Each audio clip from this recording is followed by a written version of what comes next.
At my sister's wedding, her husband, Jason, announced, "Your place is in the trash, loser." I had paid for 50% of the wedding, but my seat was given to a cousin from Mexico. Stunned, I left silently, taking the gift, $10,000 in cash I'd saved to start fresh. Later, I told my sister about it. Jason's face turned pale, my mother screamed, and my sister begged, "You misunderstood him. It was a joke." But I knew something was off the moment I saw my name wasn't on the seating chart. It was my sister's wedding, well, half mine financially. I'd covered 50% of it, the venue, caterers, photographer, but I stood there like an uninvited extra while people I barely recognized, like my dad's second cousin from El Paso, got front row seats. Jason was surrounded by his college buddies, acting like they owned the place. I approached him, thinking it was a mistake, that they'd forgotten to assign my seat. He smirked, leaned in, and said, not quietly, "Your place is in the trash, loser." No one laughed. It wasn't a joke. My uncle turned away awkwardly, and a bridesmaid bit her lip and stared at the floor. My mother said nothing, my dad adjusted his tie, as if he hadn't heard, and my sister, busy with her dress, pretended she didn't notice. So, I left. I walked out the back gate of the vineyard, past the parking lot, into the hills beyond. I didn't make a scene, didn't raise my voice, didn't look back. But I took the box I'd brought, a gift, $10,000 in cash. I'd saved it to get out of my parents' basement, maybe enroll in a course to finish what had started years ago before things went south financially. I'd planned to give it to her, a real wedding gift, a kind gesture. Not anymore. I went home, opened the box in the garage, stared at the bills, then drove back to the venue and waited until they finished cutting the cake. I didn't go inside. I texted my sister to come out. She looked surprised but smiled like nothing had happened. I handed her the empty gift box and said, "You were supposed to get something special today, but I changed my mind." She blinked. "What? What do you mean?" 10 grand. That's what it was. Cash. Jason walked out, laughing about something, but went silent when he saw me. My mom came out too, already holding her phone like she expected a scene. My sister frowned. "Why would you do that? You let him talk to me like that after I paid half your wedding?" Jason waved it off. "You misunderstood, man. It was just a joke." I didn't answer, just turned to leave. Then I heard my mother scream. I glanced back, she was pointing at the empty box, at Jason, looking like someone stole her lottery ticket. My dad had come outside but said nothing. He never does when it matters. My sister followed me to the parking lot, stumbling in her heels. "Tom, wait. You misunderstood him. It was a joke, please." But I was already in my car. I drove away slowly, steadily, not angry. I was done. And I had only just started. Part 2, the debt no one remembered. The day after the wedding, I stayed in bed longer than usual. Not tired, just avoiding the texts I knew were waiting. When I checked my phone, I wasn't disappointed, 17 messages. The first was from my mother, "Tom, I just don't understand why you would do that to your sister on the most important day of her life. You embarrassed her in front of everyone. Do you have any idea how that looked?" The rest were variations of the same, lectures about love, family, and forgiveness. Not one mentioned what Jason said. Not one asked if I was okay. Jason's message came next, one line, "You're lucky she still wants to talk to you after what you pulled." The entitlement was surreal, but I wasn't surprised. By noon, my phone rang, an unknown number. I didn't answer, but the voicemail came fast. It was my sister. "Tom, I don't know what you think you heard, but Jason was just messing around. He's always like that, you know that. And that money? Why would you even bring that up? Who gives cash like that and then takes it back? I didn't ask you to do that." I played it twice.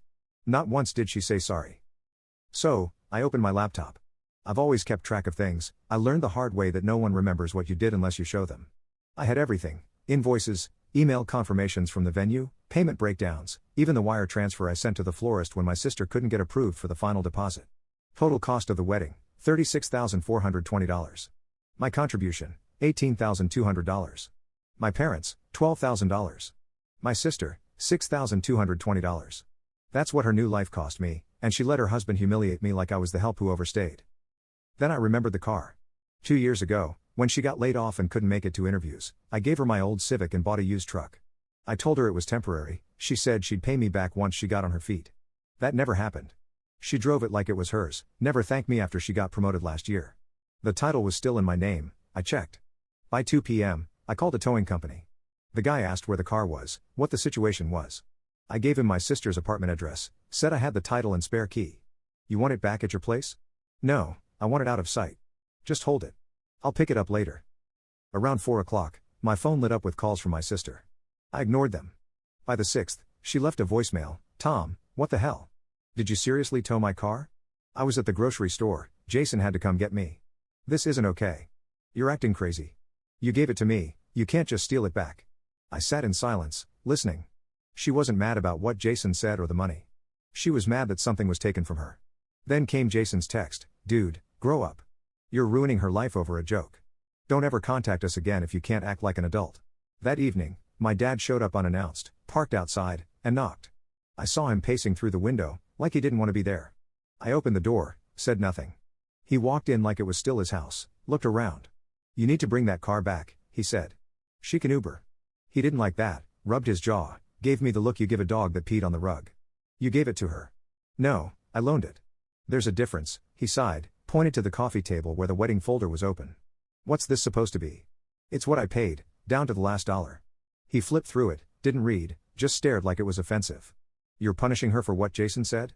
"No, I'm punishing her for staying silent." He didn't argue, just looked at me like I'd failed some unwritten test. Then he said, "You're acting like some stranger. This isn't how family behaves."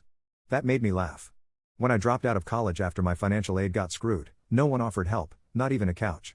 I didn't see much family behavior then. He left without another word. I didn't feel guilty, not even a little. For once, they were scrambling, and I wasn't done yet. 2 days passed with radio silence from me, it drove them insane. Jason posted cryptic garbage on Instagram about snakes in the grass and jealous people ruining happiness. My sister liked it, added a photo of them smiling on the beach with the caption, "Cutting out toxicity, one wave at a time." I don't know who they thought they were fooling. That evening, my mom called. I didn't answer, but her voicemail was calm, rehearsed. "Tom, honey, I think everyone's emotions were high. We shouldn't let this small misunderstanding ruin the family. Maybe we can all sit down this weekend and talk, okay? I made your favorite, that blueberry cobbler. It would have been convincing if I didn't know how she operates."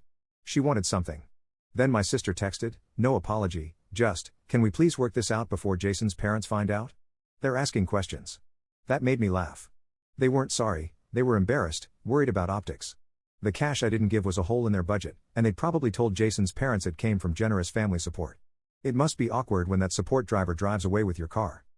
I waited until the weekend, then sent a message in the family group chat, the first time I'd said anything since the wedding. "Since it seems we're pretending things didn't happen, here's what I'm doing.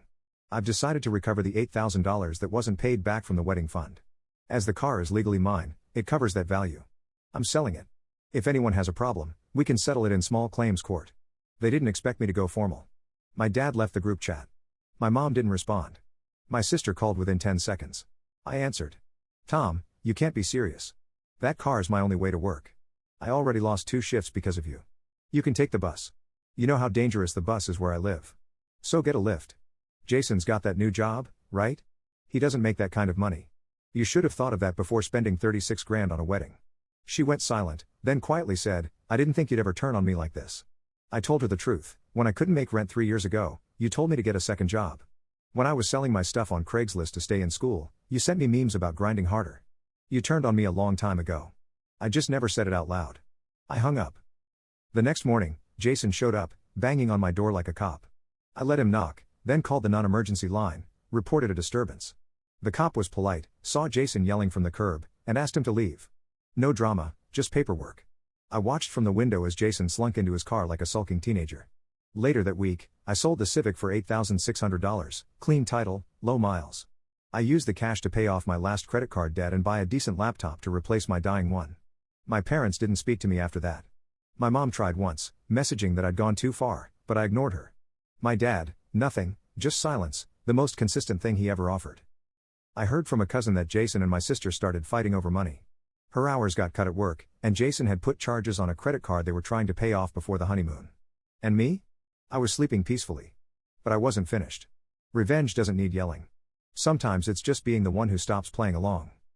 The Civic sale changed everything, not just the money, but because it showed they weren't untouchable. For the first time, I'd stood up, taken something, and no one could stop me, not them, not Jason, not the family court of public opinion. A week passed, then another. Silence. No texts, no calls, no dramatic voicemails. Just the occasional Instagram story from my sister, pretending everything was great, brunch photos, a blurry concert, a bachelorette party throwback with, wouldn't change a thing. But I knew things weren't smooth. I had eyes. Turns out, when you've been the family errand boy for years, you pick up habits like remembering login credentials. I never gave up admin access to the shared family Google Drive I set up to organize files, photos, and tax records. Guess where they uploaded wedding expenses, honeymoon plans, even loan approvals for the venue? I didn't touch anything, didn't change a word, but I read. They'd maxed out a personal line of credit for the wedding. Jason took a loan to cover what he thought my $10,000 gift would finish. When I pulled the money, they defaulted on the honeymoon down payment. They booked non-refundable flights to Santorini, the resort canceled their reservation after 2 failed payments. The cherry on top, my sister's job hours weren't just cut, she was put on probation for using company time to plan her wedding. Then my mom called, not to apologize, but for a favor. Your father and I are helping your sister cover some wedding debt, just until things get better. Could you maybe? She hesitated, searching for a polite word to bail them out. Chip in? It took me a minute to respond. She mistook my silence for consideration. You want me to pay for more of a wedding I wasn't welcome at? It wasn't like that. Do you remember what Jason said to me? He was just stressed, and you know how men get. No, I want you to say it out loud, right now. She couldn't. She just said, this isn't who you are, Tom. And she was right, it wasn't who I was before. I'd have caved, taken a loan, dipped into savings, and told myself that family means sacrifice. But now? I was watching them squirm, and I liked it. I'm not giving you a cent, I said. I want the $500 back I paid for your rehearsal dinner. Venmo it by Friday. She hung up. That weekend, my cousin Sarah, one of the few family members who wasn't two-faced, invited me for drinks. She said my sister had been calling everyone, painting me as an unhinged villain who stole her car and sabotaged her marriage. But Sarah showed me texts, screenshots of my sister begging her to lend money, same with another cousin. She was working through the family, pretending she was the victim of financial betrayal. Sarah said, she's unraveling. Jason's sleeping at his brother's half the week. Their marriage is a mess. I didn't feel bad, not even a little. I left early, drove home with the windows down, no music, just the wind. Sometimes the best revenge is quiet, and they were making enough noise for both of us. I wasn't planning to see them again. I figured they'd spiral on their own, and I'd watch from a distance. But then my parents showed up at my job. It was a Tuesday morning. I'd picked up a contract gig at a logistics company, enough to keep me afloat while I built my own thing, a business I'd been quietly working on for months, offering PC builds, parts sourcing, and consulting from a tiny space behind an auto repair shop. Word was getting around. My boss came into the back room, looking weird. There's an older couple out front asking for you. They said they're your parents. I went out, and there they were, my dad in his church shoes, like this was a court hearing, my mom holding a manila folder like evidence. I stepped outside. My dad didn't waste time, we're going to refinance the house to help your sister. That didn't make sense until I realized they meant my childhood home, the one my grandfather built, the one they swore they'd never touch. Why are you telling me this? Because if it goes through, my mom cut in, we need to move some things around with the family trust. Your name's still listed on it. Now I understood, they needed my signature. So you want me to sign away my share of the house to bail her out? It's just paperwork, Tom. You don't even live there. I looked at the folder, not even in a proper envelope. They thought this would take 5 minutes. I didn't raise my voice, didn't get dramatic, just asked, if I'd come to you a year ago, asked for help to get back into college, would you have refinanced the house for me? Neither answered. My mom fidgeted with the folder. I thought so. I walked back inside, told my boss to say I wasn't available if they came back. That night, my phone blew up. Jason again, but not insults, threats. He'd found out I accessed the Google Drive, accused me of hacking their private files, said he'd contacted a lawyer, claimed I manipulated financial documents to sabotage their honeymoon. I laughed reading it, he could barely spell lawsuit. But then he crossed a line, he said he'd show up at my work, make sure everyone knows what kind of person you really are. So I called in a favor. One of my first business clients was a retired cybersecurity guy, rail paranoid, with a hobby tracking scammers online. I'd helped him set up servers, he owed me. I told him about Jason's threats, asked if he could dig up dirt on the groom. A day later, I had Jason's digital footprint, forums, Reddit comments, old LinkedIn profiles he forgot to update. He'd claimed a master's in business, he didn't even finish his associates. Worse, he'd used the fake degree to land his current job. I sat on that information for 2 weeks, didn't tell anyone, just saved it. Revenge isn't about speed, it's about timing. Then, without warning, my sister texted one word, please. I didn't respond. 4 hours later, my mom texted the same word. I called Sarah, asked what was up. Jason got fired. Someone sent an anonymous tip to HR about his fake degree. I didn't say a word. She went on, they're freaking out. Your sister said if they can't make rent by the end of the month, they'll have to move in with your parents. Your mom's losing it. So they were collapsing in on each other, trying to stay afloat in a sinking boat they'd lit on fire themselves. I'd been patient, quiet, but now I knew how to end it. And I still had one more thing they didn't know about. I didn't send that letter out of rage. I wasn't trying to make a point anymore, I'd already won. But something in me needed to close it off, seal it like a vault, and walk away for good. So I drafted it carefully, no emotional fluff, just facts. It opened with a formal withdrawal from the family trust, my name scrubbed from every document, no inheritance, no claim to the house, no stake in anything they leave behind. I included a notarized affidavit stating I had no interest in future shared family property, income, or obligation. Stapled behind, I added my financial summary of the past 5 years, my payments, loans, the $18,200 for the wedding, the Civic's resale value, my sister's unpaid debts. The math was undeniable, they'd taken, I'd adjusted the balance. At the bottom, no closing line like sincerely or with regret, just, you chose who you wanted as family. I'm choosing who I want as mine. I mailed 3 copies, one to my parents, one to my sister, and one to their lawyer, whom I'd found mentioned in a wedding vendor contract they'd used for a payment dispute. I wanted it legal, traceable, permanent. Then I disappeared. I blocked their numbers, changed my email, and got a new phone plan. I even moved out of state when a business opportunity I'd been building turned real. A tech refurb company in Portland needed someone to run operations for their expansion. I'd been freelancing for them, sourcing parts and handling logistics from my garage. They offered a full-time role with equity. I took it, loaded a rented van, and drove north. I didn't tell anyone, not even Sarah. A week later, she messaged, "You alive?" I sent a photo of a foggy bridge and a good cup of coffee. Alive. Better than ever. That was it. Back home, everything unraveled. Sarah filled me in over time. Jason applied for another job using the same fake degree and got blacklisted when someone sent his former employer's HR statement with the application. They couldn't make rent, so my sister moved into her childhood bedroom, and Jason crashed at a friend's. My parents refinanced the house, money meant for retirement went to Jason's credit cards and half the wedding loan. It didn't fix anything. My dad started working nights again, part-time security at a warehouse. My mom, who once lectured me about responsibility, took a personal loan with 28% interest. Sarah said she cried about it at Thanksgiving, pretending to be thankful for second chances. I didn't feel guilty. When I was clawing through life, trying to stay in school, stay housed, they told me to be a man, figure it out, stop relying on people. I did exactly that. Now they were scraping, begging, panicking, and no one was coming to save them, least of all me. I didn't cut them off to punish them. I cut them off because I didn't owe them anything, not anymore. The last message from my sister came 6 months later, a long, teary paragraph about how families fight but always find their way back, how Jason was working on himself, how she missed the old days. I read it once, deleted it, and that was it. You can't drown people and expect them to send a life raft just because you're finally sinking too. They had their chance. I gave more than I ever should have. Now I'm just watching the water get quiet.